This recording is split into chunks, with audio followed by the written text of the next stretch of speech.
Proposition 30. Good evening, Rachel Ehlers with the Legislative Analyst's Office, talking about Proposition 30.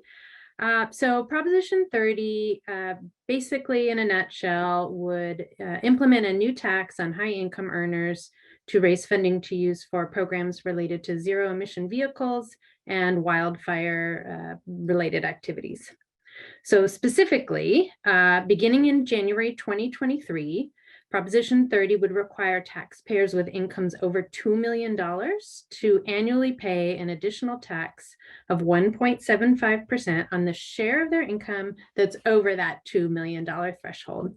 The tax would end in January 2043 unless the state is able to drop its greenhouse gas emissions below certain levels before 2043. So the additional funding from this new tax revenue would be used for two broad categories. First, for activities related to zero emission vehicles. So those are vehicles that don't emit pollution from their tailpipes, like electric vehicles or hydrogen powered vehicles. The funding would be used for activities like providing payments to households, businesses, and governments to help them purchase new zero emission vehicles. Also some share for helping buy heavy duty zero emission vehicles like trucks, and for some programs to encourage less driving and improve local air quality.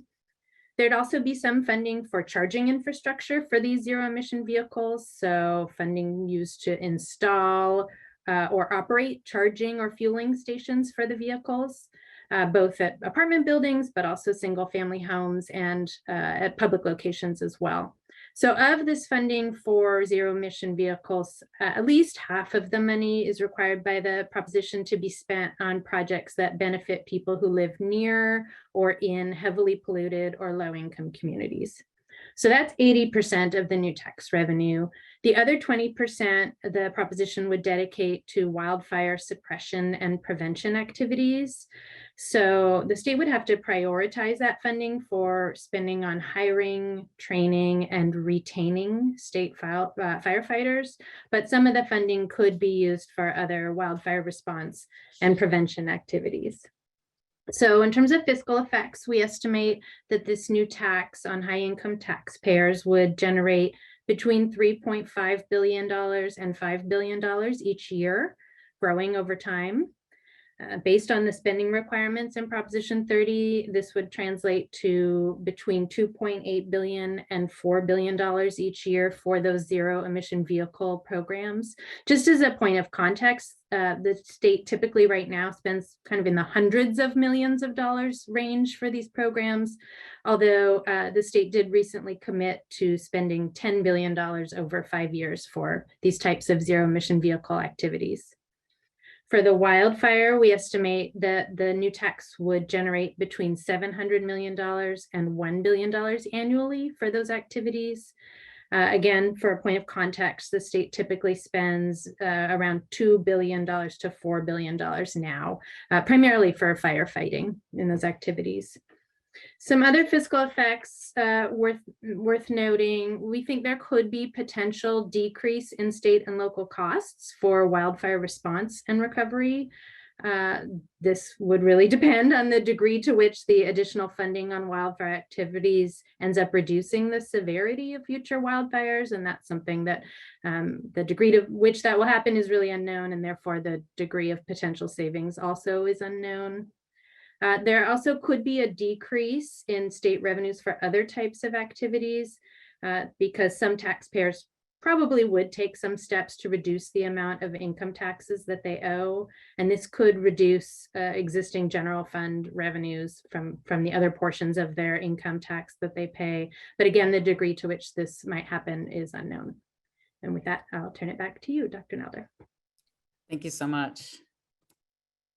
All right, so Lyft, the ride sharing company, is the major force behind this being on the ballot. In support, we have the Democratic Party in California, and the Republicans are opposed, as you would expect the world to be. But we have Democrats who are elected in support of it, but the governor is in opposition to this particular one. So that's kind of interesting. In support, we have, of course, Lyft again, and some trade associations, the American Lung Association, Tom Steyer, who's been involved in politics in the state. And then in opposition, we have the Howard Jarvis Taxpayers Association, the California Teachers Association. Those two aren't together on very many things, but here we are. The California Chamber of Commerce and the California Small Business Association. In terms of newspapers, we have a little bit of a split here, where the San Francisco Chronicle and Bay Area Reporter are in favor, and the Mercury News, LA Times, and Orange County Register are in opposition. In terms of spending, we have, a good chunk, 25 million plus from Lyft. Then we have an electrical workers union and some other smaller organizations and individuals that are in favor of it. In opposition, we have individuals spending, $1 million, several of them, and close to it. And only one group, Sierra Pacific Industries. So the spending there is lopsided again. Lots of money in favor of it, very little money in opposition. Again, let me say these numbers don't add up to this. That's just because they were reported at different times. So this is meant to illustrate that there's such a difference between the pro and con sides in terms of spending. All right, what questions do you have on Prop 30? So first question, would the funding for this proposition essentially be an additional tax on the rich? Yes, this would levy a new tax on income earners on the share of their income over $2 million. 1.75%. And then the next question, would that be gross income or? Taxable income, the same way other income taxes are levied. Those are the only two questions we have on this one. Well, thank you so much for that.